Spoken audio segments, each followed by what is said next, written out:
Hi friends, ఎలా ఉన్నారు? మా దాంట్లో అయితే దసరా పండుగ మొన్న చేసామండి. మా ఇంట్లో మా కులదైవం ఉన్నదాన్ని ఆ రోజు తీసి మంచిగా పాలతో కడిగి కూర్చోబెడతారండి ఇంట్లో. ఎన్ని మొక్కులు ఉంటాయో ఆ మొక్కుని బట్టేమో మేకపోతులను ఇస్తారండి. కోసి తర్వాతనేమో అందరు చుట్టాలు వస్తారండి. దసరా అంటే అందరి పాలపిట్ట చూడడానికి ఇది అలా కాకుండా అండి, మా దాంట్లోనే బంజారాస్లోనే దుర్గామాతను చిన్నగా వెండితో చేయించి దాన్ని కూర్చోబెట్టి మేకని కోసి పూజ అవన్నీ చేసిన తర్వాతనేమో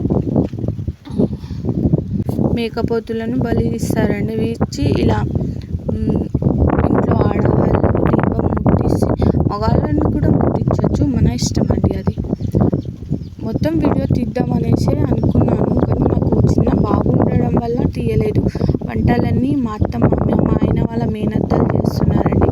మొత్తం పెట్టలేకపోతున్నాను, సారీ. నచ్చితే లైక్ అండ్ సబ్స్క్రైబ్ చేసుకోండి.